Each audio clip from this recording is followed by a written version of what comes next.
Common presence of these elements in nature, but through our human activity, we have much more of the nitrogen and phosphorus being discharged into the water bodies. But fortunately, since they are the elements that can be used by the microbes, therefore, in this process, wastewater treatment process, we can use microbes to take in this nitrogen and phosphorus and remove them from wastewater. So the two major concerns of the nutrients, nitrogen. So nitrogen have different forms, different oxidation states in the wastewater. With ammonia, oxidation state of -3, and nitrate, organic nitrogen. And the source of nitrogen to the wastewater is from our human waste. From human waste, also some food waste, industrial sources. During the industrial processing of the food and the mining process, we have this type of nitrogen being discharged into the water body. Phosphorus, we have two major forms of phosphorus dissolved in water and particulate that are suspended. By chemical categorization, we have orthophosphate, that is only one phosphate group and they are soluble in water. And we have polyphosphate, or say condensed phosphate, multiple phosphate in this chemical structure, and they could be either soluble or suspended in water, and the most complex one, organic phosphate.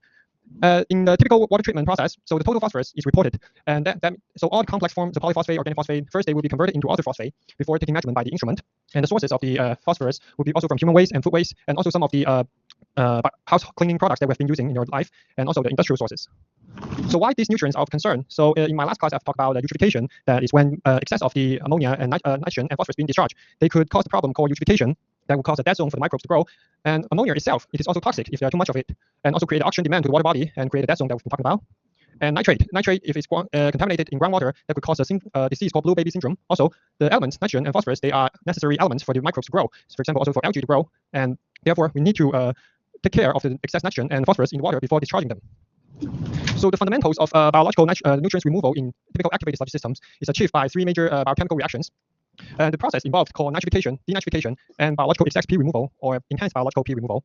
So this process we will go into the details later on. So in here, these three processes involve three groups of organisms. So ordinary heterotrophic organisms, PAOs, PAOs, phosphate accumulating organisms, and autotrophic organisms. So and also this process involves three types of reactors: anaerobic reactors, anoxic reactors, and aerobic reactors. So we will go into the details of each process later, and we will have a better understanding of these terms. So the first part of biological nitrogen removal. So let's first look at the nitrogen cycle in wastewater. So in wastewater, when the wastewater goes into a wastewater treatment plant, the major form of nitrogen in the wastewater are in the form of organic nitrogen and ammonia. And in the wastewater treatment process, we have nitrification, where ammonia and organic nitrogen is being oxidized to nitrite and nitrate. And this process is an aerobic process where oxygen is required to blow into for the microbes. But when the nitrogen is being converted from ammonia and organic nitrogen to nitrate, there are still dissolved forms that are dissolved in water. So the total nitrogen in the wastewater remains unchanged, but it's just the nitrogen existing in different forms. So if we want to remove the nitrogen from wastewater, then we have another process called denitrification. So denitrification is the process when the nitrate is being reduced to nitrite, nitrous oxide, and nitrogen gas. Then as a gas form, the nitrogen is finally removed from the water. And this video is a very good has a very great explanation of the whole nitrogen cycle in wastewater treatment, and you may click into it after class. Okay, so the first process, nitrification. So nitrification, this is how the nitrogen is going on in the wastewater treatment process. So for raw sewage, when we have sewage coming in with organic nitrogen, some of them are being decomposed by bacteria and hydrolyzed to ammonia nitrogen. And ammonia nitrogen, some part of the nitrogen is being used by the bacteria for their own growth. So they grow and they also will die. So with the growth and the decomposition of the dying of the cells, the cells decompose and some of the nitrogen returned. If we have more bacterial cell growth than the dying, then we have a net growth of the biomass. So the nitrification process is the ammonia being oxidized to nitrite and nitrate. In this process, oxygen is required, so we need to put in extra energy for the aeration. So nitrification, we have two steps of the nitrification. Each step is done by a different group of the microorganisms. The first step is the ammonia being oxidized to nitrite. So this process is done by a group of organisms called AOB, ammonia oxidizing bacteria. So in the group of nitrosomonas. And step 2 is the oxidation of nitrite to nitrate. So it's done by another group of bacteria called NOB, nitrite oxidizing bacteria. So therefore, the overall reaction here we have ammonia plus 2 mole for each mole of the ammonia being oxidized, we have 2 mole of oxygen putting in, and to generate to oxidize the ammonia to nitrate form. And this process also produce an acid that causes the pH drop down in the wastewater. So with this formula here, we can calculate what would be the theoretical oxygen demand of this nitrification process. So let's do this all together. So for the biological oxygen demand, so first we just need to put the formula here for each mole of the ammonia being oxidized. Then we have nitrate, water, and hydrogen ion. And here, so if we want to calculate the biological oxygen demand in the unit of grams of nitrogen being oxidized to equivalent to the oxygen demand. So first we have the formula here, and we have the balance for each mole of the ammonia being oxidized. We have 2 mole of the oxygen being used, and times the molecular weight of oxygen, we have 32. And here, be careful. Here we are only referring to the ammonia and nitrogen. So for each mole of the ammonium ions here, we have 14 grams per mole of the nitrogen in the ammonia. So then we can get 4.4 I think it's 4.57. If you calculate the mass, and then we can know the theoretical nitrogenous oxygen demand of the nitrification process. So that's how we calculate the conversion of for each gram of the ammonia nitrogen being oxidized and converted to nitrate. We have 4.56 milligrams of oxygen being used. So and here, this formula, the first step is here we have two formulas here, and then similarly we can calculate the oxygen demand of each step. The first step is ammonia being oxidized to nitrite. Then we have do the same thing, and we can calculate the oxygen demand for the first step of nitrification. And similarly for nitrite oxidation, then we can have the oxygen demand for the second step. So from these chemical fundamentals, then we can know that from the first step of nitrification, where ammonia is being oxidized to nitrite, the oxygen demand takes up to 75% of the total oxygen demand. So looking to the formula here, we also have a new biomass going on during the nitrification process because microbes, they're like us, they have food in, they eat the food, they grow and grow new biomass. And so here, this formula, the formula on the top would be the empirical formula that we have learned from the previous experience. So and here the biomass is being incorporated, the biomass being generated is incorporated into the formula. So this is the typical formula for biomass grow in the biological system. So for each mole of the biomass being grown, so we have 50 mole of ammonia being oxidized to nitrite. And for each mole of the biomass being grown, we have we need to consume this much of the nitrite to convert it to nitrate. So combine these two formulas together, we can have the full formula of the ammonia being oxidized to nitrate. And we can just do simple math, and then we can convert this formula into for each mole of the ammonia being oxidized, we consume this much of the oxygen, this much of the alkalinity, and generate the new biomass and the nitrate and water. So from this math, we have a message is that we can see the nitrifiers, they are autotrophic. So the term autotrophic means that the microbes grown, they do not require organic carbon, external organic carbon, for them to grow new biomass. See from the formula here, we only have the carbon is from bicarbonate, and we could say it is from the carbon dioxide as well, because in the wastewater, for the carbon dioxide and the carbonate in water, it is at equilibrium.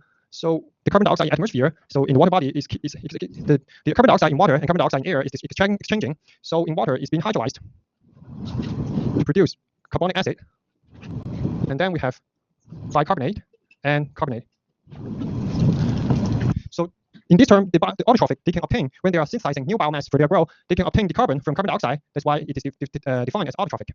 So for this formula, we can have for each gram of the ammonia nitrogen being oxidized, we have a 7.14 of alkalinity as carbon dioxide, as calcium carbonate being destroyed. So what is alkalinity?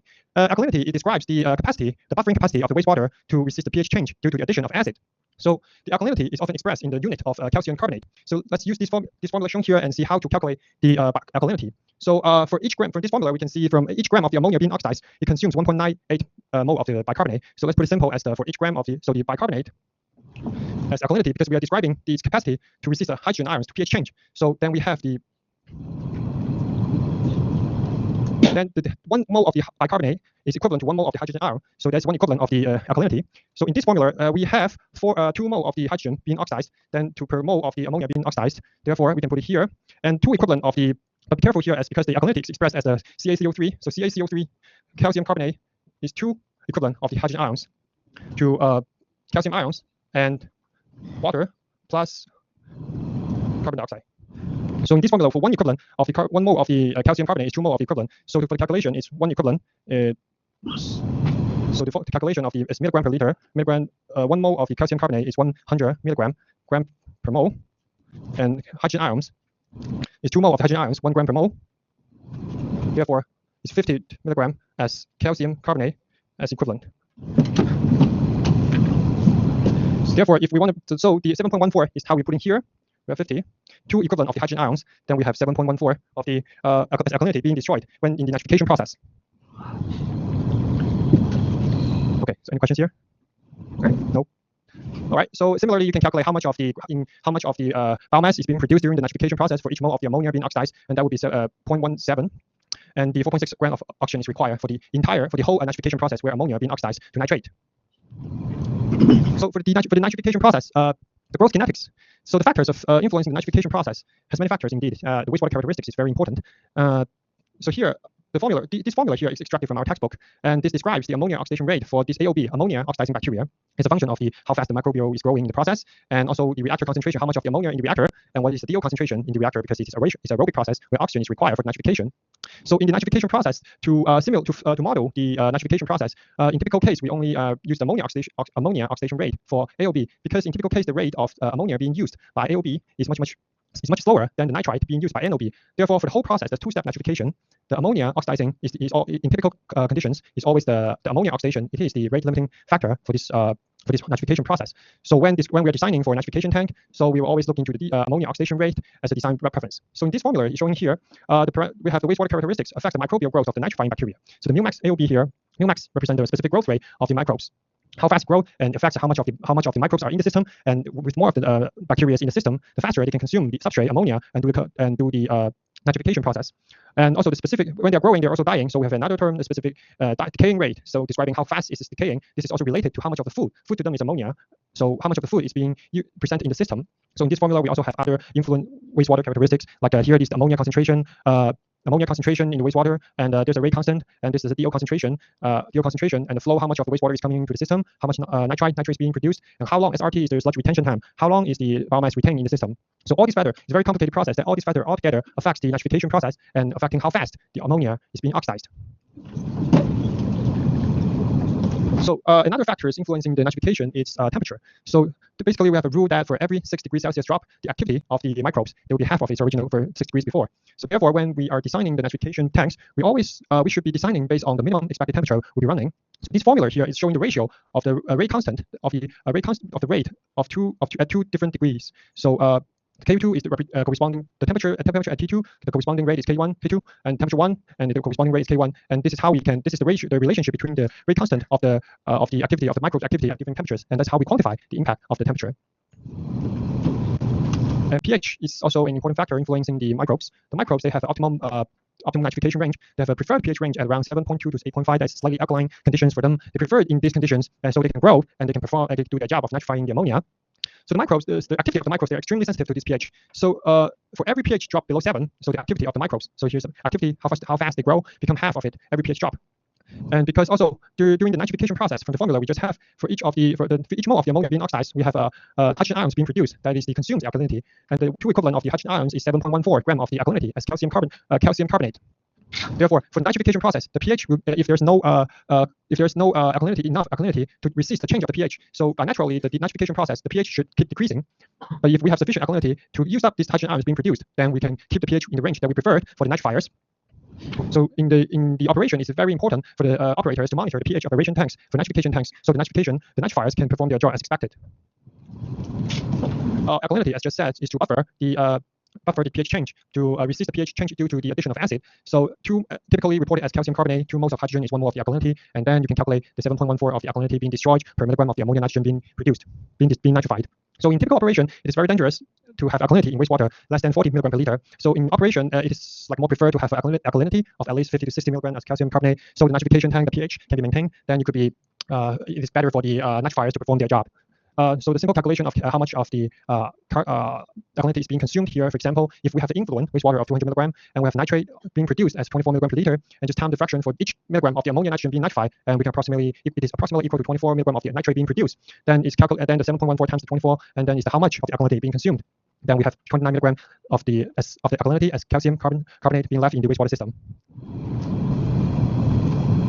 And other factors also to inhibit the nitrification also include some toxic chemicals. Some of the toxic chemicals are heavy metals. With this much of the concentration, the activity of the microbes, they could be completely inhibited. So they are not performing their job because they are toxinated. And some of the organic compounds are also toxic as well. So these are typically more of a concern in industrial wastewater treatment, but in the municipal wastewater treatment, so we wouldn't expect this much of the heavy metals or some organic compounds presented in the domestic wastewater. And another part is that the ammonia itself and nitrite, if they are too high of a concentration, they could be toxic to the microbes as well. It's kind of like too much food for the microbes. They cannot maintain to work as usual. For ammonia, because ammonia itself is also toxic as a gas form. Therefore, so this much of the ammonia would be expected at different pH if they could have impact on the microbials. So this you can look at it here at pH 6, the ammonia concentration could reach up to 200 and 2,000 milligram per liter. It's very high concentration of ammonia. So in typical wastewater, we will only expect in a municipal wastewater treatment plant, we will expect the influent ammonia in the influent with around 50 or less than 50 milligram per liter. Therefore, it is not a concern in typical case. And in a typical wastewater treatment plant, we have a higher concentration of the higher pH range, and then concentration of the ammonia can be treated by the AOB and converted to nitrite, and it wouldn't cause a problem to the NOB. So this So this is the typical activated sludge process configuration for carbon oxidation and nitrification. So for the carbon oxidation in the wastewater treatment plant, they are done by two different groups of the microbes. For carbon oxidation, they are heterotrophic organisms. But for nitrification, they are autotrophic microorganisms. So in this activated sludge system, they have many different types of the microorganisms living all together, and they are performing their own job for the wastewater treatment. So for carbon oxidation, is the carbon being oxidized to carbon dioxide, and some of the carbon also being incorporated by the microbes to grow their new cells. And the nitrogen is, after the organic carbon is being used, the nitrogen will be used by the nitrifiers to perform nitrification. And then after the treatment process, the whole process is a aerobic process where air or oxygen is being aerated, blowing into the reactor for they to perform their job. So because the microbes are suspended with aeration, they're suspended in the wastewater tank, and they flow to the next tank called secondary clarifier. And here the solids settles down and being discharged, either leaving the system, or as part of the sludge is being returned to the system to maintain the biomass in the activated sludge reactor. And the treat effluent, the effluent, the supernatant, is being discharged. Okay, so that's pretty much all for nitrification. So before we moving on to denitrification, so any questions here? Okay, so moving on, nitrification. So as just said, nitrification, it is the process where ammonia nitrogen is being oxidized to nitrate, but still the total nitrogen, because the nitrate or nitrite, the intermediate product, or nitrite, they are still in a soluble form, they're still dissolved in water, their total nitrogen of the water is not decreased. So if we want to remove the nitrogen to bring down the total nitrogen in wastewater, so we have another process called denitrification. So denitrification is a conversion of the nitrate to nitrogen gas, so the nitrogen can be removed from the wastewater. So denitrification is the conversion of nitrate to nitrogen gas under anoxic condition. So this is different from the nitrification process where oxygen is required. So in denitrification process, we do not want any oxygen present in the system. So the nitrifiers requirement for denitrification to happen. So first we need to have the substrate nitrate, or say nitrite, NO2 plus minus. So, and we do not want any oxygen in them. So it's anoxic condition, no oxygen, no dissolved oxygen. So we want the oxygen to be as low as much possible. And also we need to, because the nitrate in this formula is being reduced, we need another electron donor for them to complete the redox reaction. So the redox reaction is complete. So here we have organic matter is required in the denitrification process. So the nitrate is being reduced and the organic is being oxidized. So for the denitrification process, we need a biomass is called denitrifiers. They are heterotrophic bacteria and also facultative bacterial biomass. So the denitrifier, the facultative, means that they could survive in both aerobic condition and anaerobic condition. So in the aerobic conditions, the oxygen is used by them to the oxygen is as the electron receptor, and the energy is gained for them to grow biomass. In denitrification, the organic carbon is the carbon source. In denitrification process, the nitrate is as the oxygen source for them to grow. So heterotrophic, so facultative, it describes in which condition the microbes can survive and grow. Aerobic with oxygen or without oxygen. The term heterotrophic means that the growth of the microbes requires external organic carbon for them as a carbon source. So in the nitrification process, the nitrifiers, they obtain their carbon to grow new biomass from the carbon dioxide. For carbon dioxide, this is a typo here, sorry. From carbon dioxide, but in denitrifiers, they need the organic carbon. It's from organic carbon for them to grow new biomass. So when nitrate, in the denitrification process, nitrate is the electron acceptor, and by the formula we can calculate how much equivalent mass of the oxygen can be, how much of the nitrate is equivalent to the oxygen as oxygen. So to have this number, 1 milligram of the nitrate nitrogen is equal to 2.86 milligram equivalent of the oxygen gas. So to have this number calculated, so we need to write down the we can write down the half reactions for the reduction of both. So let's write down the half reaction of nitrate reduction and oxygen reduction. So the half reaction for nitrate reduction, it's hydrogen ions, and half reaction, it obtains electron being reduced and produce nitrogen gas and water. And the half reaction for oxygen reduction would be oxygen being reduced and obtain an electron to become water. So for each, so the formula here is not balanced. For each mole of the electron being accepted by nitrate, we can balance the reaction. We have 0.2 mole of the ammonium, 1.2, and you can balance the equation by ourselves after class. And for an oxygen, we have this formula being balanced. And so here, for these two reactions, for these half reactions, each reaction accepts 1 mole of the electrons. So to calculate the equivalent of the ammonia being as the oxygen demand, so for each mole of the oxygen reducing 1 mole of the electron, then we have 0.2 mole of the oxygen being used. And the molecular weight of oxygen is 32. And for each mole of the electron being accepted by nitrate, we have 0.2 mole of the nitrate nitrogen being reduced, and 14. And you have the number of 2.86. So that's the ratio of if you have 1 milligram of the nitrate being reduced, that is equivalent to 2.86 milligram of the oxygen being reduced. So recall that from nitrification process, we have oxygen demand of 4.56 milligram of oxygen per gram of the nitrogen being oxidized. But in the denitrification process, we have 2.86 milligram of the oxygen being recovered. So for the whole nitrogen cycle, when ammonia is first being oxidized to nitrate and then reduced to nitrogen gas leaving the wastewater, then we have 63% of the oxygen demand can be recovered through the whole cycle. And this formula here is showing the empirical formula for the denitrification process. So in this formula, we have 1 mole of the nitrate being reduced, and we generate this much of the new biomass, and this much of the nitrogen is being produced, and also recover some of the alkalinities because it's consuming the hydrogen ion. So here in this formula, it's using methanol as the carbon source for the denitrification process, and the methanol is typically used in wastewater treatment. In wastewater treatment, and because it's low cost compared to other organic carbons like acetate. And for denitrification process to occur in typical wastewater treatment, so we have 2 configurations.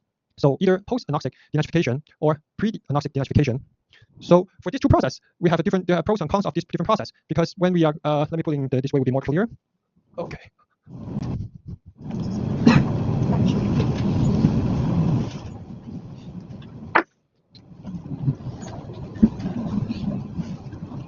So consider if we have 2 consecutive tanks in the wastewater coming in. So this is the raw sewage coming into the biological treatment system. So in the influent, we will have the organic, what's in the influent wastewater, typically we have organic carbon expressed as BOD, and we will have ammonia, and also some organic nitrogen, but we do not have nitrate or nitrite.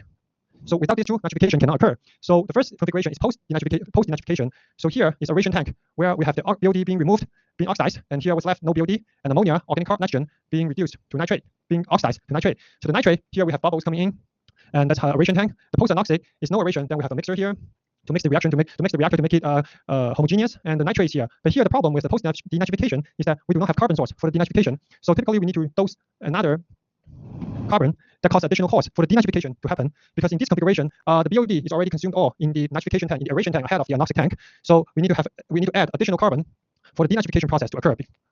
So this is the post-denitrification. So another configuration will be pre-anoxic denitrification. So in here we have an anoxic tank ahead of the aeration tank. So what's in here? We have BOD here and ammonia, but we do not have nitrate. So what we do here, we have a return stream. So when the first sewage through this part, and in the aeration tank, the BOD is being oxidized, and the ammonia to nitrate.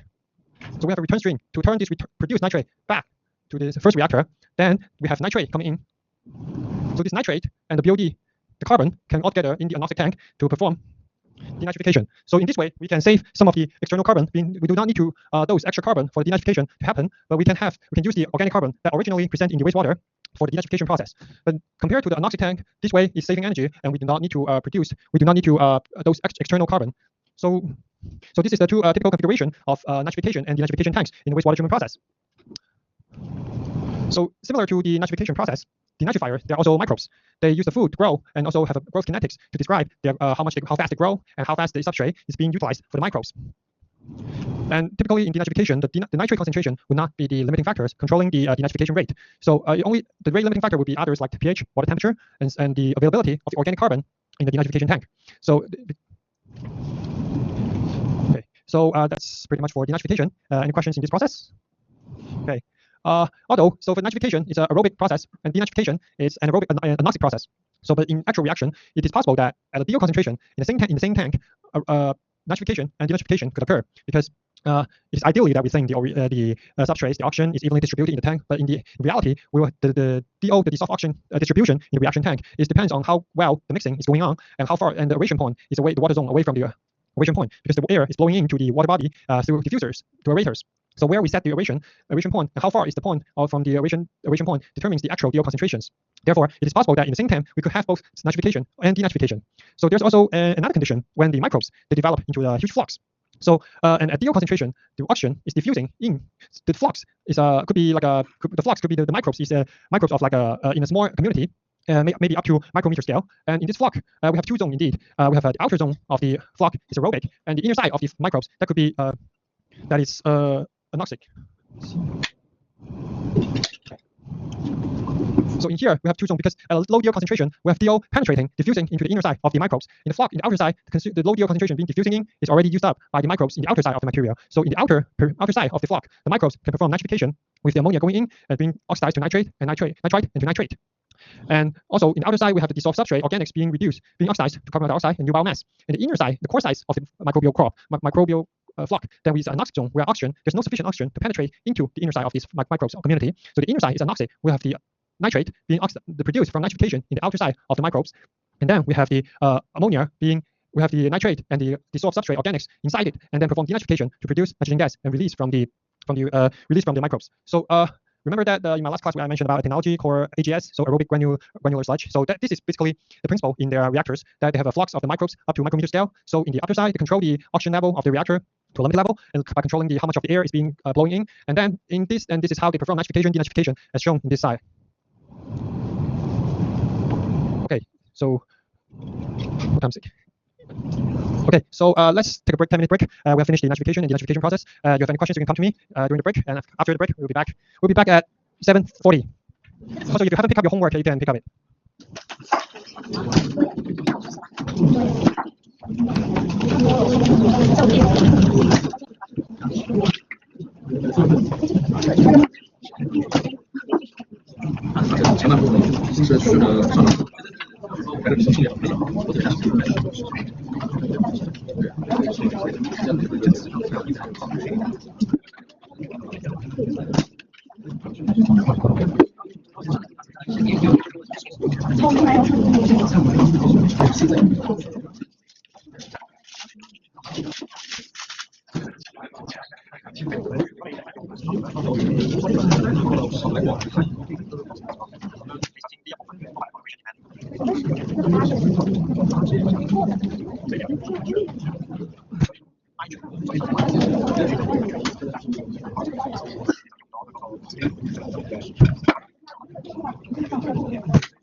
Okay.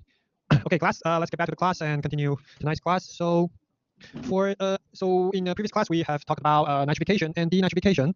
So that's the typical nitrogen cycle in a conventional wastewater treatment process. So other than the conventional nitrification, denitrification process, we also have another group of bacteria called NMOX bacteria. So NMOX stands for anaerobic ammonium oxidation. So this specific group of microbes, they can complete the nitrogen cycle in a different way compared to the nitrification and denitrification. So in nitrification, we know the ammonia being oxidized all the way to nitrate and the nitrified to nitrogen gas and leaving the water. But with NMOX bacteria here, we can have a shortcut of the nitrogen removal. So the NMOX bacteria requires two substrates for their to complete this nitrogen removal. So the ammonia and nitrite. So with these two substrate, they can convert the nitrogen to nitrogen gas. So in this process, compared to the NMOX bacteria, it is a autotrophic bacteria. So that means you can obtain the carbon from carbon dioxide for them to grow new biomass. So compared to the conventional nitrification and denitrification process, the NMOX process does not require carbon input in the process. And so the NMOX is a very promising bacteria, group of bacteria. So ideally, if you want to make full use of the NMOX bacteria, so we would like, so in the wastewater influent, so the ammonia, the nitrogen mainly exists in the form of ammonia. So we want, in the perfectly ideal case, we want 50% of the ammonia being oxidized and stay as the form of nitrite, not all the way to nitrate. And in this, we can save the energy for aeration. The oxygen demand is only 74. So as we just calculate in the nitrification, so the nitrification process done by AOB, ammonium oxidizing bacteria, accounts for 75% of the oxygen demand of the nitrification. So the remaining 25% of the oxygen demand for nitrite to nitrate is saved. So after the nitrite is being produced, this is aeration tank. Then we return to an anoxic tank where dissolved oxygen is not present in the reactor. So the remaining 50% of the ammonia combined with the produced nitrite through the NMOX bacteria, the ammonia being oxidized, nitrite being reduced. So the redox reaction is complete. Then we can fulfill the removal of nitrogen gas, removing the ammonia, nitrogen, and nitrite nitrogen from the wastewater. So that's the merits of NMOX that I just shown. So we only require partial oxidation. So ammonia being oxidized to nitrite only, and we do not need extra carbon, which is required in the denitrification process. And we have less sludge production. And this is compared to the conventional denitrification process. But the problem, therefore, it is a very cost-effective way to remove a huge amount of nitrogen in wastewater. But the problem with the NMOX bacteria is that it is compared to the nitrifiers and the denitrifiers, it is slow growth microorganisms. Its doubling time is more than 10 days. So compared to the nitrifiers and denitrifiers, maybe only like a few days, less than 5 days, they can already doubling their biomass. So the slow growth of the NMOX bacteria is one of the limiting factor of the NMOX bacteria. Therefore, in typical reaction tank design, or the process design of the NMOX process, we need to be careful with the reactor selection. We need to have a appropriate design to retain the biomass in the reactor and also separate the NMOX bacteria from other denitrifiers or ammonia oxidizing bacteria to prolong the sludge retention time. So how long of the biomass is staying in the reactor? Also, the NMOX process, the bacteria, they prefer plentiful, so like a relatively higher concentration of nitrogen for them for the conversion of they prefer high concentration of ammonia and nitrite. So in typical like a mainstream wastewater treatment, where the ammonia could only be less than 50 or even less 30 milligram per liter of the ammonia. So if we have half of the ammonia being oxidized to nitrite, so we have only around 15 milligrams of the nitrogen as ammonia left for the NMOX bacteria. And so this concentration is not a very favorable concentration for the NMOX bacteria. So the NMOX technology has been like it has been the very first development of this technology. It was like used in the side stream treatment. So what is side stream? So side stream refers to the sewage generating from the sludge processing during the wastewater treatment process. So during the wastewater treatment process, we have the mainstream bioreactors. So we have new biomass growing in the system, and the microbes being grown, and the excess of the growth of the biomass is taken away from the reactors. So the biomass, this part of the sludge, they have a relatively low concentration of the TSS, so they will be thickening and digested, anaerobic digestion. So for further treatment, and the water generating for dewatering, thickening of the sludge contains relatively higher concentration of the ammonia and nitrogen, and that would be the more favorable condition for the NMOX bacteria to perform their job and for their growth and maintain the biomass of the NMOX bacteria in the system. So to make good use of this, the ideally perfect scheme I have just explained. So we have there's a process called Sharon single reactor system for high activity ammonia removal over nitrite. So the goal of this Sharon reactor process is to maintain the biomass of AOB only, ammonia oxidizing bacteria. So we want the biomass of AOB in the reactor when the NOB, nitrite ammonia oxidizing bacteria, not present in this system. So we use a chemostat, a specific bioreactor that have a favorable condition for the growth of the AOB, ammonia oxidizing bacteria. So for AOB to outcompete the NOB, so the condition would be like typically use higher temperature. The temperature used in this Sharon process would be around 35 degrees Celsius to 38 degrees Celsius, and also maintain a relatively short sludge retention time. So how long the biomass is staying in this reactor? Around 1.5 days. So in this condition, we can preferentially incubate the AOB over NOB. So we have the NOB here, the ammonia being oxidized to nitrite. And the nitrite is no further oxidized to nitrate because there's no NOB to perform the job. So this is the aerobic aeration tank, and with oxygen being blowing in, and then we have a second reactor using the NMOX process. So in this process, NMOX process, it's anoxic, so no oxygen required. Therefore, only mixture here to maintain the homogeneous suspension of the microbes. So we have the 50% of the nitrite being produced, and the remaining 50% of the ammonia nitrogen in the reactor for the NMOX as their food for them to grow and remove the nitrogen from wastewater, and the nitrogen gas leaving the system. In the NMOX process, there's also a minor portion of nitrogen being converted to nitrate as well. So that's how the Sharon and NMOX process has been developed, utilizing the NMOX process to save the energy compared to the conventional activated sludge system. So NMOX process, we can save the energy input here for nitrification, aeration demand for nitrite being converted to nitrate, and also the denitrification, we have external carbon need to be dosed in the system. So NMOX, no need external carbon. So for compared to the nitrification and denitrification process. And this is the picture of how the NMOX bacteria looks like. So the NMOX bacteria is very unique, has a reddish color, and if you see this, that would be the NMOX bacteria. And the conventional nitrifiers, they are kind of like brownish color in this form, and compared to the NMOX bacteria, it's very easy to distinguish the NMOX bacteria from the conventional biomass. Okay, so to remove ammonia from the wastewater, other than the biological process, we also have a physical process to remove the ammonia from wastewater, and this is typically used. The process called gas stripping is using the formula here. The ammonium and ammonia, they both exist in the wastewater, but in different forms. So ammonia, let me have I think I have a slide one show here.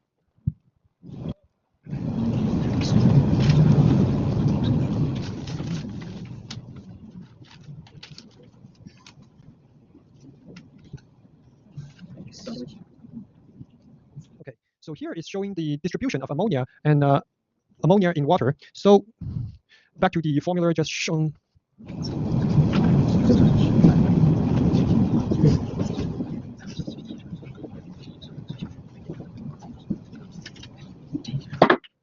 Okay, so this formula is showing the different forms of the ammonia, and ammonia exists in the water, and the distribution of each form, it depends on the pH and concentration of each. So we have two curves here. So the red curve represents the distribution of the ammonia as a form of the ammonium. So in the typical pH range of 6 to 8, and you can see the red that means it's very high, approximately higher than 90%. So in a typical, like a slightly alkaline condition, we have more than 90% of the ammonia existing in wastewater being the form of ammonium and dissolved in the water. But if the pH being increased up higher than at around 9.424, so we have a fair distribution. 50% of the ammonia exists as the form of ammonium and 50% as the ammonia. So if in a higher pH, and then the form of the ammonia, the portion goes up, and more than 90% of the ammonium exists in the form of ammonia. And ammonia is a gas form, and so it can be removed from the wastewater by physical methods.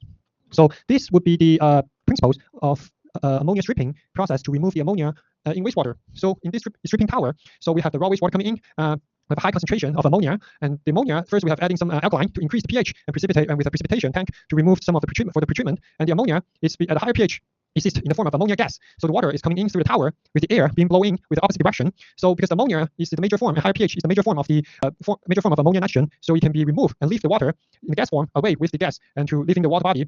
So the ammonia can be removed from the wastewater. So this process is it's especially useful in removal of the wastewater containing very high concentration of ammonia, which is not suitable for biological treatment. Therefore, it's typically used in landfill leachate treatment. So in Hong Kong, has been widely applied in the landfill leachate treatment plant. So these three. So now Hong Kong, we have from EPD's website, we have 3 landfill running. So in the Northeast New Territory, and the Southeast New Territories landfill, and the West New Territory landfill, and they all have a landfill leachate treatment plant. So leachate is the water drainage from the landfill. So the water contains very high concentrations of the ammonia. So the ammonia stripping tower is being used in these treatment plants. So here, this figure is showing the process flow diagram of the leachate treatment plant that just shown. So the raw sewage coming in, we have a buffer tank to balance to mix up the wastewater. So we have a pretreatment, and then to the ammonia stripping tower. So in this stripping tower, it is reported to remove around 92 to 98% of the ammonia originally exists in the wastewater. But still, you have a very high concentration. After the treatment, we still have around 100 to 200 milligrams per liter of the ammonia nitrogen in the wastewater, the stripped water.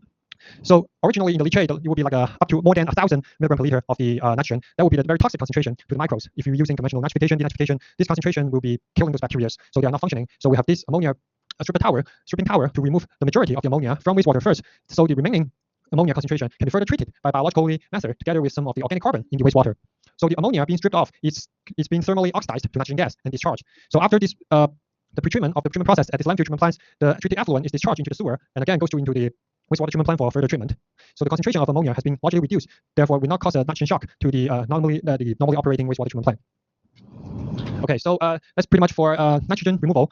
So next we'll be moving on to another part of tonight's class, biological phosphorus removal. So a little bit callback here. So phosphorus, we have 3 major forms. Orthophosphate, only one phosphate exists in the formula. Polyphosphate, this form is soluble in water, can be easily utilized by the microbes. And we have also polyphosphate. So multiple phosphate groups exist in the structure. It could be either soluble or suspended, and the use of it by the microbes may need to be typically need to be hydrolyzed first for the microbes to use them, and to release the phosphate for the microbes to further use it. And lastly is the most complicated one, organic phosphate, which is more of a concern in the industrial wastewater treatment plant, but in domestic wastewater treatment plant, so very limited amount of organic phosphate is presented.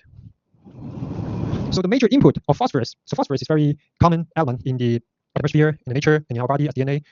So phosphorus is basically everywhere, and the nature has its own cycle. And our human activities, the major input of the phosphorus into the whole environment, we use phosphorus as the fertilizers, for example, as the fertilizer for the crops. And when for the crops, and in this process, we have plant residues and some of the fertilizers bringing the excess of the phosphorus into the natural system.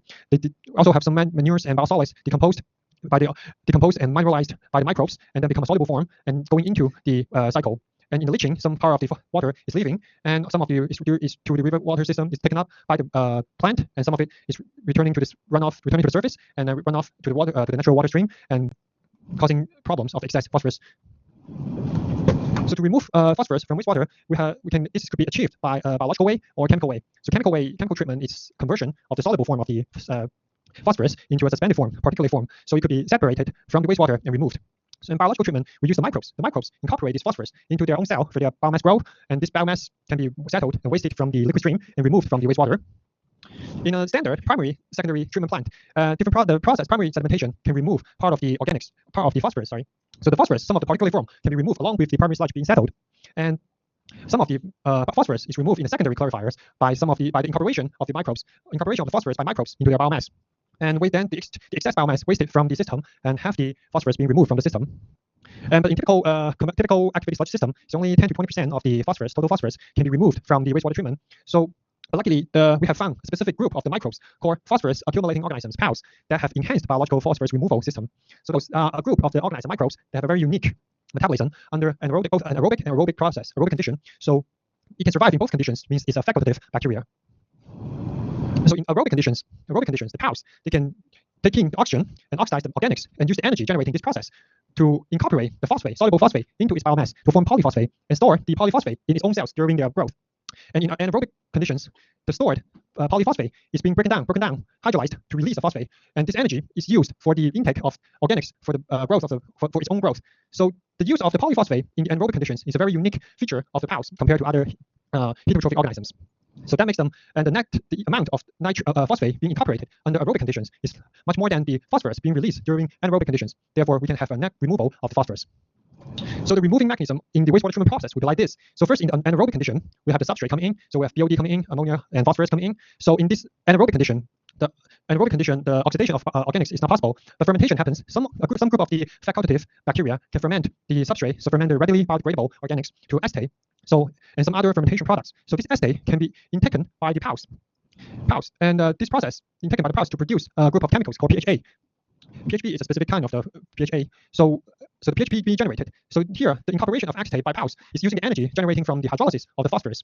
So the polyphosphorus is being hydrolyzed by the microbes and releasing a phosphate, and the energy used for the intake of acetate to generate this PHB stored inside the cell of the biomass. So then we move to another reactor, aerobic reactor, where the produced PHB is being oxidized with oxygen intake, and the energy is being used for the phosphate intake for the microbes to produce poly-P. So the poly-P can be further used up in the anaerobic condition. So it's kind of a loop here. And the energy is used for growing new biomass because the phosphate intake in aerobic condition is higher than the phosphorus release during the anaerobic condition. So we have a net removal of the phosphate or total phosphorus from the wastewater. So this process, because with these PAUs organisms, this process is called biological excess P removal, or more commonly as enhanced biological P removal process. This would be a very typical configuration of this enhanced biological P removal process. So with the wastewater coming in, we have an anaerobic reactor, and then we have an aeration tank following the anaerobic reactor to complete the phosphorus cycle. So anaerobic, be careful, the anaerobic is different from anoxic. So anaerobic means that both anoxic and anaerobic, that means there's no dissolved oxygen in the tank. But anaerobic means that the oxygen does not exist in other forms, like a nitrate or nitrite. So anaerobic means not even nitrate or nitrite. But anoxic means still no dissolved oxygen in the reactor, but have nitrite and nitrate. So that's the difference between anaerobic and anoxic. Okay, so back to here. So in the anaerobic reactor, we have phosphorus release first. So the influent organics is being fermented by some heterotrophic organisms to produce short-chain fatty acids. These short-chain fatty acids can be utilized by PAUs in this anaerobic reactor, and to produce can be reduced for them to produce a group of the microorganics called polyhydroxyl alkanonate (PHA). So the PHA is stored internally inside the biomass itself for further use. In this process, the orthophosphate is released here, the breakdown of the polyphosphate to providing the energy for PHA intake. So this process in here, anaerobic reactor, we have poly-P hydrolysis, and the P phosphate is released from the microbes into the water. And the energy from the polyphosphate in breaking down hydrolysis is used for the energy for the short-chain fatty acid intake for PAUs to generate and store PHA. So that's what happened in an anaerobic reactor. So following the aeration tanks, so we have P uptake by the poly-P to produce new cells. In this process, aeration tank back to here, we have the phosphate being intaken by the microbes to generate the polyphosphate. So the polyphosphate is stored inside the biomass, and the energy is from the hydrolysis of PHA. So the energy here, we have the PHA utilized to generating the energy from the biomass to intake the phosphorus to produce poly-P, and also have energy for biomass synthesis for them to grow. In this process, we have more in the anaerobic process followed by aeration process. Overall, we have more phosphorus uptake in the aerobic reactor than release in the anaerobic reactor. Therefore, there's the excess uptake of the phosphorus by the microbes PAUs. That will have a net effect of the P removal of the phosphorus from the liquid phase. And the phosphorus can be transferred from the liquid form into the biomass, the solid form in the biomass, and the external growing excess sludge is settled down in the clarifier. The excess of the sludge is being wasted and removed, and some part of the activated sludge will be returned to the anaerobic reactors to have to maintain the biomass in the system.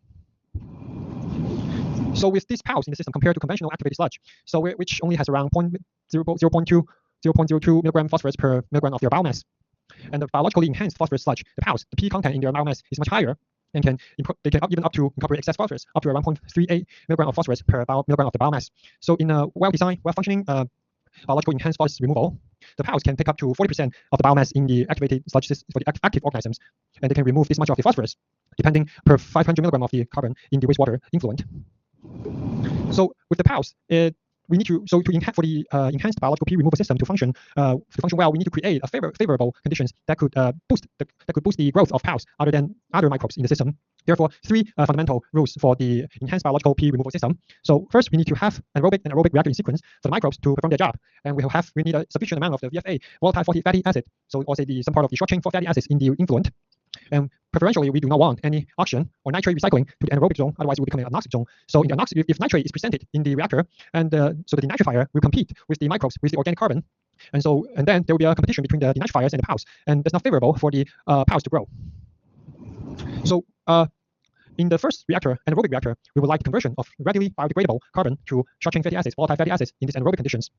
So because this VFA being produced under anaerobic condition can only be used by the POWs for the phosphorus release and cannot be used by other organisms.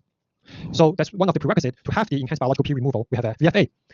But in normal wastewater, even there is very little or no of the VFA originally not presented, we can still be operating with this influence because we have the heterotrophic organisms to ferment the readily biodegradable carbon into VFA for the use of POWs.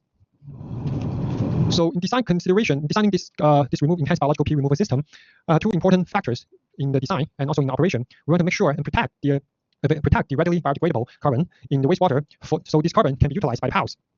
And also, we want to make sure that we don't have any nitrate and oxygen in this anaerobic reactor.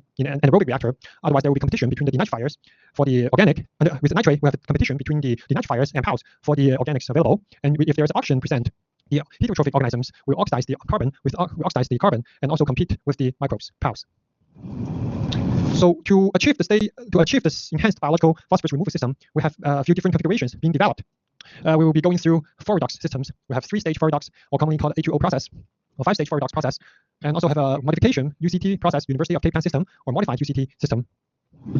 So this is the 3-stage 4 redox process configuration, or called A2O process, that has been commonly used for enhanced biological phosphorus removal.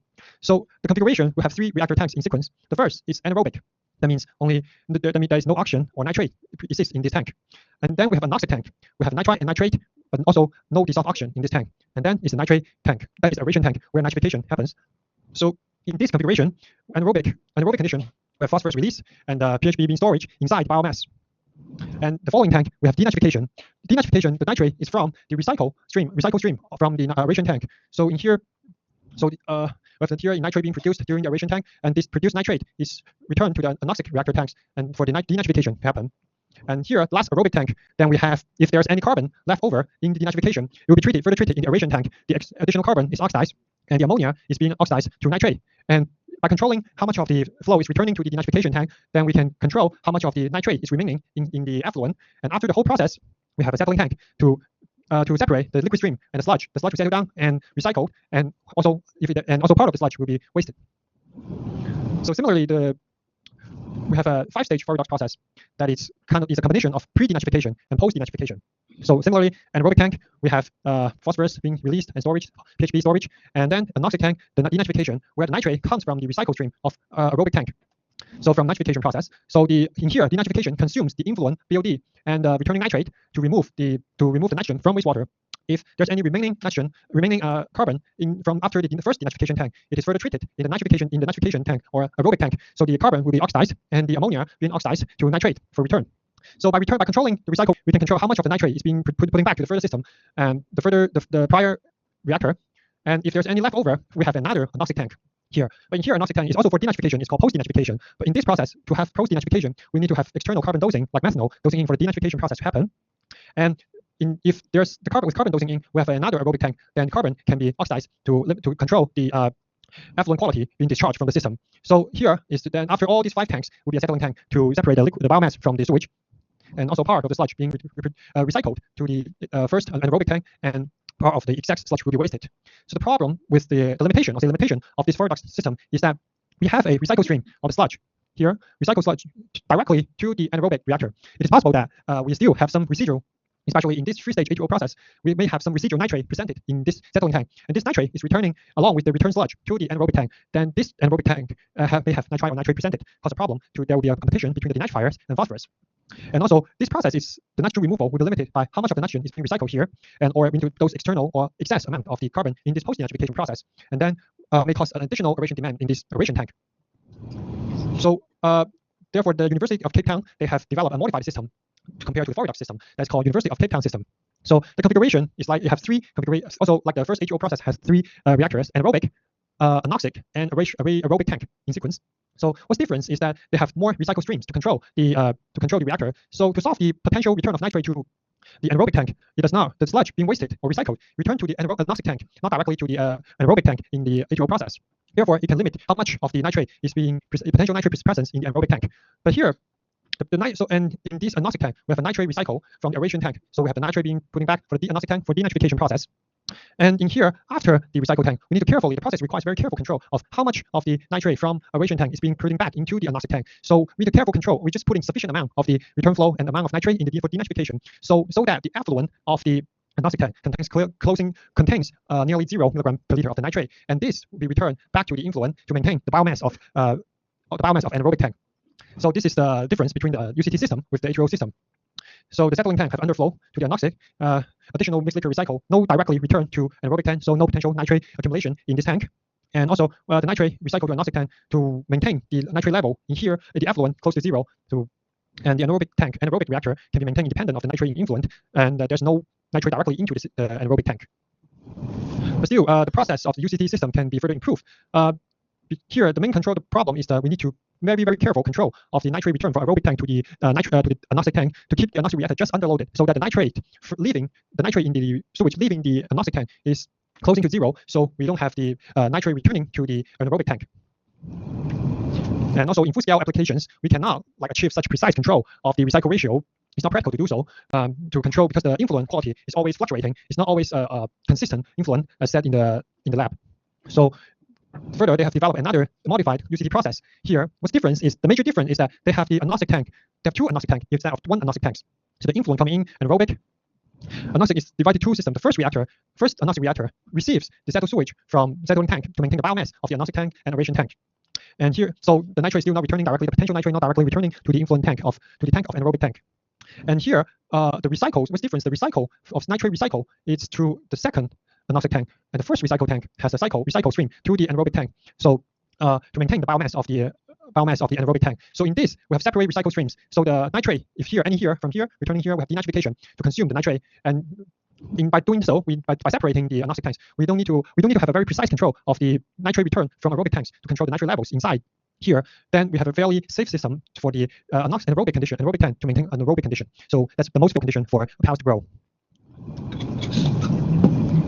And this, so although we have a very different process for enhanced biological treatment process, it's always, when designing a wastewater treatment process, it's not always a rule for all. You need to be careful of the goal of your, or what is the designing goal for the specific treatment plan. It's not one process for all plants. So the process, the three major process just described for enhanced biological P removal, the H2O process, the 5-stage redox process, and the UCT system.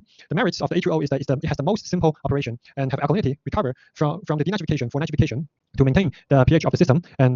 But the P removal rate is affected by potential nitrate, the direct nitrate recycle to the anaerobic zone. They may have, so therefore, it requires a higher biodegradable carbon, or to the ratio of biodegradable carbon to phosphorus in the wastewater. And the other one, the 5-stage redox process, can achieve higher total nitrogen removal compared to the H2O process, because you have two stages denitrification. So you have pre-denitrification and post-denitrification. But it achieves a less efficient phosphorus removal also, because you have a post-denitrification and the re-aeration as well, 2 aeration tanks and 2 agnostic tanks. So it requires more reactor volume, so large space required for the process. And the last would be the UCT system. It has the highest phosphorus removal due to reduce the controlling of the nitrate recycle to the anaerobic tank is well controlled. Therefore, you can achieve higher phosphorus removal compared to other systems. But this is, compared to the other two, it is the most complicated process, because it has multiple recycle streams compared to only multiple recycle streams. So additional attention from operators is required in this process. Okay, so to sum this up, the methods to improve phosphorus removal in a biological phosphorus removal system, the first thing, to keep this tank anaerobic, so no nitrate, no oxygen. And also we can use if there's no sufficient of the charging fatty acids or acetate exist in the raw wastewater, we can add in some of the acetate artificially for the sludge, for the PALs to utilize them for better phosphorus removal and reduction of process sludge retention time, because the PALs compared to other sludge, the doubling time is relatively faster. So with a shorter sludge retention time, so some of the microbes serving other purposes can be washed out from the system. And to achieve total phosphorus removal, we can also add in some chemicals to assist the biological. That's on top of the biological phosphorus removal for chemically enhance the phosphorus removal. That would cause some of the phosphorus turn into suspended form and can be separated from the liquid stream. And the last would be the rapid filtration after the main treatment process, because some of the phosphorus is still in the form of the suspended form. So after the main treatment process with additional filtration, then can remove this additional part of the suspended phosphorus from the wastewater, then can enhance the overall total phosphorus removal in this treatment process.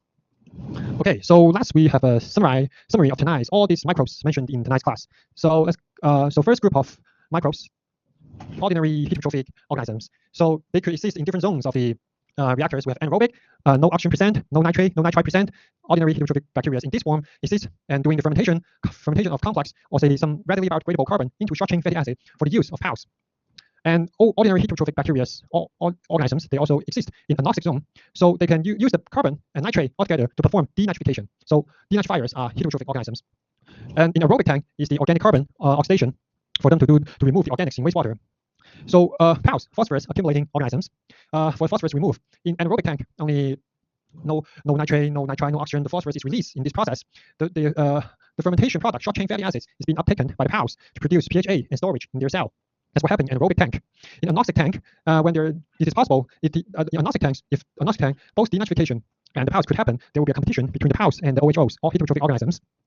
And then in aerobic tank is the PAUs. Also in anoxic tank, the P uptake can also have some removal because of the PHA being degraded with the nitrate. It's kind of like denitrification being happened here. And aerobic tank for PAUs, for P uptake and removal. So in this part, the PHA being generated in the anaerobic stage is used to produce energy for phosphate intake to produce poly P and storage inside the cell for their use in the anaerobic tank. So the last one will be autotrophic organisms. So autotrophic organisms is for nitrification, where ammonia being oxidized to nitrate with oxygen percent. So again, the difference between autotrophic and heterotrophic organisms is that autotrophic organisms, they obtain their carbon for biomass cell growing from carbon dioxide, while the heterotrophic organisms, they obtain the carbon from the organic carbon in the wastewater for them to grow new biomass.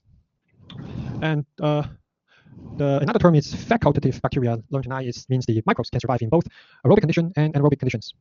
And I think that's pretty much any questions from here for the tonight's class regarding the categorization of these microbes. A lot of microbes being learned tonight. Okay. So after this, and that would be pretty much for the biological removal part of the nutrients in wastewater tonight. So yesterday I was asked by Professor Jiang that some of the students has required to ask me to share some information about how you enter the engineering field after graduation looking for a job. So we will take a break here around 10 minutes. And if you're not interested in that part, you may leave. And if you have any questions, you can ask me now. Okay.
细节结构一定自己的错误注意得到，可是他少跟你讲，但是少有点。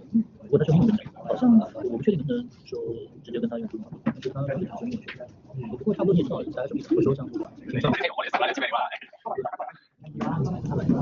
到时候就是你先简历上传上去，然后有一些问。是的，我不知道现在排期排到那是排礼拜之后，我不知道现在会不会人多还是少，所以看能约到什么时候。也不一定。开始吧，最后一段。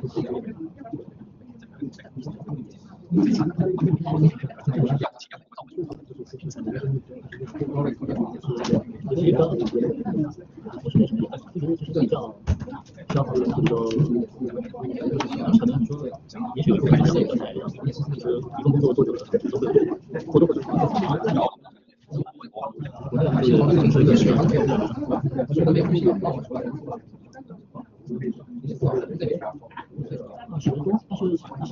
其实差不多22好像是他最高，就是在我在那个知道。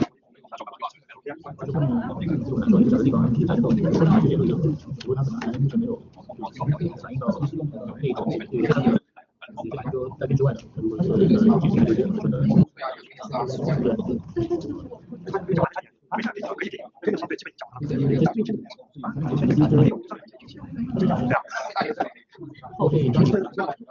什么设置？他先是学的，一方面是之前往时间都是一样，正好就他先上4点4点过去，对很多就是5点半就听学过的，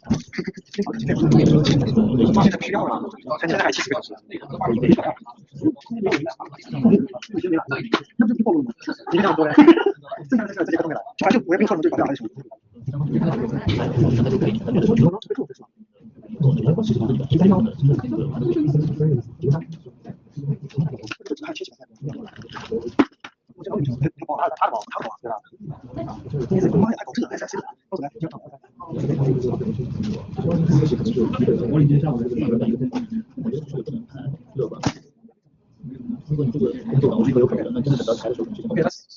Okay, so let's quickly wrap it up. So, if you're a fresh graduate, so if you're interested in joining the engineering field, find a local job in Hong Kong, and typical route to eventually your goal is to, in most cases, for most people, the eventually goal for them is to become a professional or say chartered engineer in this field. So I'm going to use the Hong Kong, and to apply a chartered engineer, you need to have the chartership with different engineering institutions. So Hong Kong here today, I'm going to use the Hong Kong Institution of Engineers, Hong Kong IE, as an example to show how you can eventually from graduate to professional chartership. So in their scheme, they typically have two routes. One is a formal training route and general experience route. So the formal training route is for the formal training route. For fresh, this is a route for fresh graduates, or some if you wish to join this engineering training scheme. So this scheme for Hong Kong IE is called Engineering Graduate Training Scheme A. So typically called Scheme A. So it is a collaboration between the institution with the companies to provide this training scheme after you get a job. So if you're interested in joining the field, you can, when you are applying for a job, have an interview. You can ask them to see if their company can provide a training scheme for you. This will be if you are in a civil engineer discipline and environmental discipline, and you can ask your company if they could provide you with the training scheme by Hong Kong IE. Then this would be the fastest route for you for a young fresh graduate to eventually get to the professional assessment to become a professional chartered engineer. So after graduation, you have the engineering. If you can apply, you can have the training scheme A, and then you are already in this route. And if you need to check with the Hong Kong IE to see if your undergraduate academic qualification are recognized by them. If not, you may need to complete an additional assessment, maybe in the form of report. You need to check with the Hong Kong IE to see what would be the exact requirements for them. They may have an online system to check to enter your undergraduate study, your university, to see if your course were recognized by the Hong Kong IE. So if you are good with this step, and after you enter your company, and you will in Scheme A, you will in the office training for around 2 to 3 years, depending on your discipline. For example, as a civil engineer in our company, for civil engineers they have 2 years. They have a total of 3 years of the training scheme A. So half of the 3 years will be in the office, and the other half of the 3 years will be deployed in a site office, a construction site office, for to finish the scheme. So you have a half year, 1 year and a half of the experience in designing in office for designing, and another 1 year and a half experience at site office to get into to actually know what the construction site is working on. So other than the civil engineering discipline, also environmental scheme, and that's different from civil engineers. And they have maybe I don't know the exact years for environmental discipline. You need to check on the website of their on Hong Kong IE. And after you finish the 3 years training, then you have basically, using civil engineers as an example, after 1.5 year at office, 1.5 year at site office, you have finished your training scheme, and then basically it's eligible to apply for the professional assessment to become a charter engineer. Some I mean, depending on where you work, so you may need additional like a working experience, a few years of the working experience to enrich your profile. But at least when you have finished the training scheme, you are already eligible for apply for the professional assessment to become a charter engineer. So if you are good enough and pass the assessment, you're already a charter engineer in Hong Kong. So in my company, some of the fresh graduates, so in civil engineering discipline, they can complete this training scheme 3 years. Some of the good ones, they could after 3 years or 4 years, they already apply for the interview professional assessment. They can already become a charter engineer, professional charter engineer in Hong Kong, and that's the very early career of how you develop your career in Hong Kong. So this also applies to not just apply to civil engineer discipline, and also apply to electrical mechanical discipline, and also environmental scheme. So if you're interested in joining this scheme, and you need to ask when you are looking for a job, you need to ask your employer if they could provide you, if the company can provide you with the training scheme A. So not every company could provide you with a training scheme. So if you can have a training scheme, that would be the easiest way to become a professional charter engineer. So that would be back to this figure. That's the left side of here. So minimum 4 years training scheme, you can apply for the professional assessment. If you cannot get into a training scheme, and that's another route called general experience route. So also the same thing, academic qualifications. If your undergraduate course is not recognized by the Hong Kong IE, you need to ask them for additional assessment. And generally, for general rule, they require you to have around minimum 6 years of working experience in relevant discipline for you to achieve to apply for professional review, and eventually to become a member of the Hong Kong IE and become a charter engineer. So other than so to become a charter engineer, you don't necessarily need to become chartered with the Hong Kong Institution of Engineer. You can also apply some other institutions. These are also commonly applied institutions in UK. Now they are still they have mutual recognition with the Hong Kong IE. So you can also apply for chartership at these institutions, and to be honest, this would be easier than the Hong Kong IE to become a chartership if you're interested. And you can still. The training scheme is also a prerequisite for this as well, because for this institution they also have a similar prerequisite. Like first academic qualification, need to check if your course is registered or recognized by these organizations, and then you have if you have scheme A, so scheme A is also recognized by those institutions as well, and then may be eligible to apply for professional assessment at those institutions. Otherwise, you may also have general experience rule, and depending on how much experience you have gained, you can also apply for the professional review at these institutions. But this is for institution for different disciplines, for civil engineers, chemical engineers, and mechanical engineers. So electrical mechanical engineers. So you can apply. You can check on their website to have the full picture of how they envision you to become a charter engineer in Hong Kong. And that would be the very earlier stage of your career to start as an engineering field in Hong Kong. So questions? No? Yes? No? That would be all for this. If you have any other further questions, you can approach me and ask. Okay? Thank you for your time.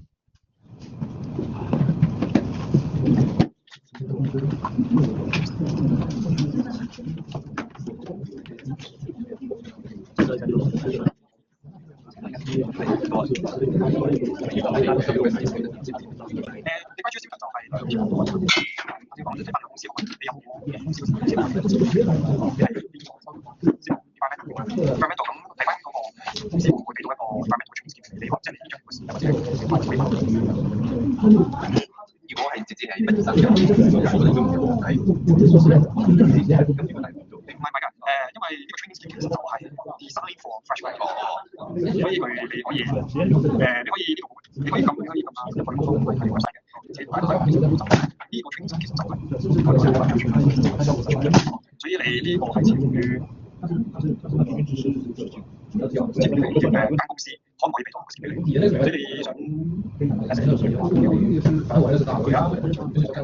樣就會係最快嘅速度。因為